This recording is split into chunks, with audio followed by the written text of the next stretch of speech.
kenikmatan ya, berupa nasi kebuli. Iya, merasa nikmat. Mm.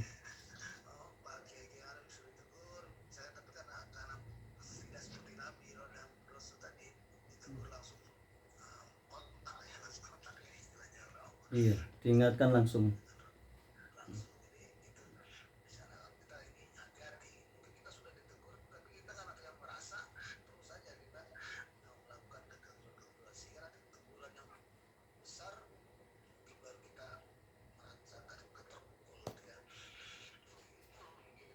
Iya, betul.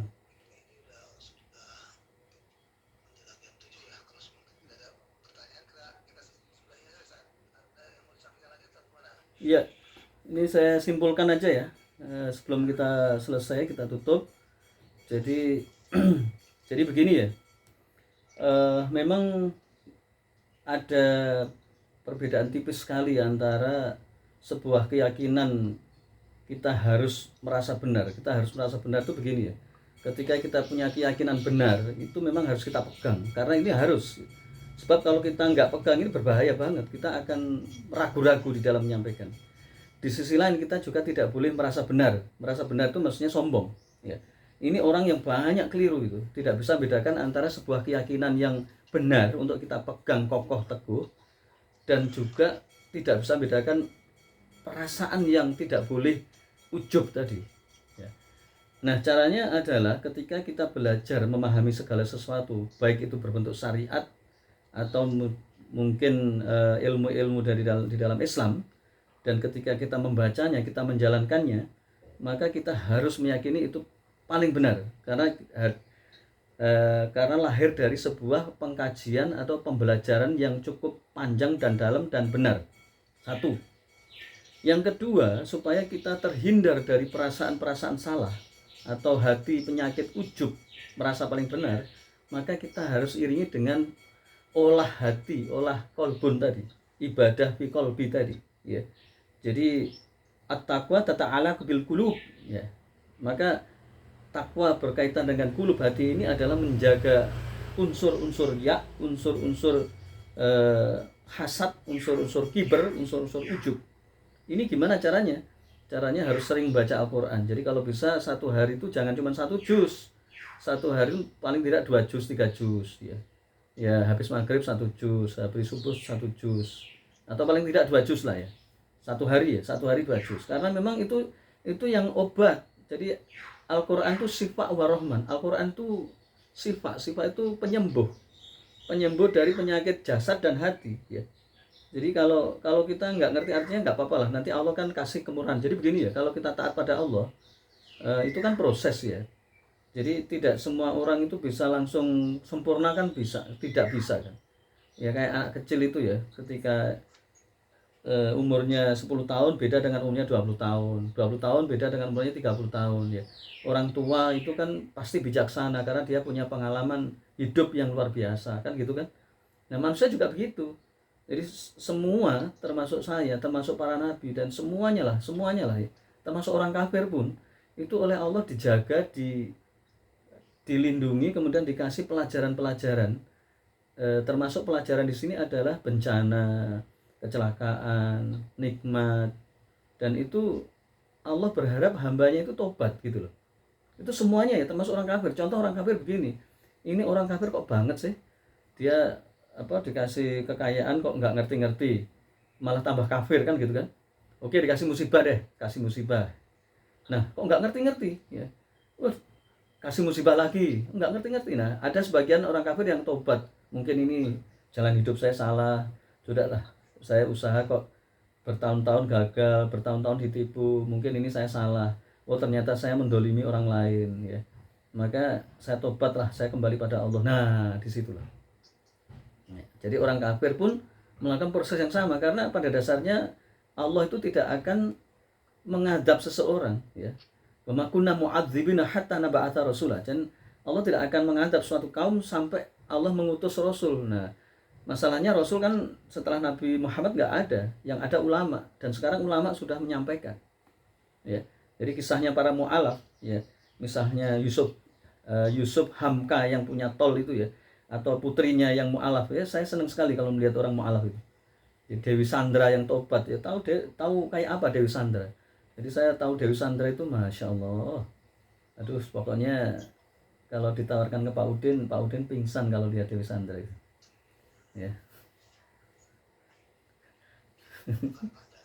Iya, Dewi Sandra itu saya itu terkagum-kagum dengan kecantikannya, tetapi saya lebih terkagum-kagum lagi ketika dia tobat. Masalahnya saya tahu Dewi Sandra. Tahu itu maksudnya tahu riwayat hidupnya, tahu ininya, apa binalnya kayak apa. Wah, pokoknya begitu dia mentobat tuh saya ya Allah, saya ngalap berkah. Dia tidak tahu saya, tapi saya tahu dia. Tapi saya mohon pada Allah supaya diberikan keberkahan lewat ini saya empati saya. Dan itu termasuk bukan Dewi Sandra saja ya, dewi yang lain ya. Termasuk Vanessa Angelnya Pak Wid tadi ya, yang saya mudah-mudahan ya Allah ampunilah dia ya Allah. Perkara dia dosa kan urusan dia dengan Allah kan. Paling tidak kita berdoa pada Allah supaya diampuni ya. Jadi itu ya. Nah, semua ini proses ya. Jadi makanya dengan banyak membaca Al-Quran, hadis, ngaji, mendengar ceramah begini ya. Saya dulu suka mendengar ceramah, kenapa? Karena nasihat itu begitu masuk itu hidayah. Ya itulah hidayah. Ketika hidayah ini tiap hari wah terus. Dan juga melakukan ketaatan. Jangan lupa melakukan ketaatan ya. Jadi sholat tahajudnya ditambah, tilawahnya ditambah, kemudian berdakwahnya ditambah, zikirnya ditambah, sedekahnya ditambah ya. Kalau kemarin nasi kebuli 1 porsi ya sekarang 2 porsi lah. Nah, jadi jangan khawatir ya, nanti takut miskin. Enggak lah, insya Allah Allah kaya. Nasi kebuli ganti nasi padang, nasi kapau, ini belum pernah nasi kapau nih. Jangan kebuli terus. Nasi kapau. Nah, kapau. Ini yang order kapau ini. Enak sekali nasi kapau itu. Nggak populer tapi enak banget. Kapau Ustaz. Iya, nasi kapau. Insya Allah nanti kalau dikasih nanti rezekinya dari berbagai arah nih. Jangan khawatir, Pak Wid punya teman bos-bos besar nih. Ya, bos-bos besar ditembak aja biar hatinya itu luluh. Ya, ada Pak Wid, ya, ada yang lain ya. Ya, jadi gitu ya. Nanti dengan beramal dengan tadi ya, istighfar menangis tadi ya. Itulah yang menjadi sebuah petunjuk dari Allah gitu. Apalagi kita berbuat sesuatu yang Allah suka. Jadi yang Allah suka itu begini ya. Allah menyukai orang-orang yang bertaubat ya. Jadi istighfar itu adalah taubat. Jadi jangan lupa istighfar setelah sholat itu 100 ya. Dengan menangis ya, jangan cuman lisan saja astagfirullahaladzim. Itu boleh. Tapi lebih utamanya itu adalah dengan cara merenunginya ya. Malam hari kita sujud yang lama sekali ya. Ya. Kemudian dengan beramal-amal yang baik ya. Jadi itu cara aktivitas hati, ibadah hati begitu ya. Nanti sama ya proses lah, ini belum sempurna ya. Cara termasuk doa ya. Gimana doanya itu? Allahumma ini a'udzubika. Ayo. Minal kibri wariya wal hasad wal ujubi ya. Oh, ya Allah, aku berlindung kepadamu dari hasad ya, dari riya, dari kiber, dari ujub ya. Atau misalnya doa-doa yang paling gampang ya. Jadi misalnya Allahumma ini a'udzubika min qalbi la yakhsha wal ilmi yanfa ya. Wal wa da'watu la yustajab. Ya Allah, aku berlindung kepadamu dari hati yang tidak khusyuk, dari ilmu yang tidak bermanfaat, dari dakwatun la yustajab, dan doa yang tidak dikabulkan. Nah, itu doa-doa seperti itu yang harus kita ini.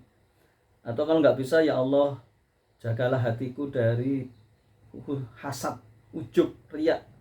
Ya Allah, ya begitu minta kepada Allah, minta langsung aja. Nah, itu ya. Jadi insya Allah itu yang yang harus kita lakukan supaya kita terhindar dari bersitan hati. Karena ya Allah, kalau saya bahas tentang gerakan dakwah Islam itu penyakit-penyakitnya itu banyak banget. Nah, ini proses ya. Dan kita mohon pada Allah dari persoalan ujub. Ya, saya sendiri juga mohon pada Allah, ya Allah jangan sampai apa yang saya lakukan ini membuat saya ujub. Naudzubillah, tsumma naudzubillah, karena gimana ya? Ya saya menyampaikan kemudian menimpa diri saya kan, aduh, takut ya. Nah, supaya kita bisa menanamkan rasa takut, bacalah kisahnya orang-orang yang bertaubat. Saya punya 3 kitab, besar, sedang, dan kecil. Kisah orang-orang bertaubat. Makanya saya koleksi ini buku-buku ini yang paling kecil ini, kisah orang-orang bertaubat ini, coba ya. Ini kecil, ini banyak ini. Sama yang tebal banget tuh ada ya, tebal banget. 500 halaman kisahnya orang-orang bertaubat. Baca itu satu persatu. Ya, kalau baca itu sampai direnungi, ya Allah.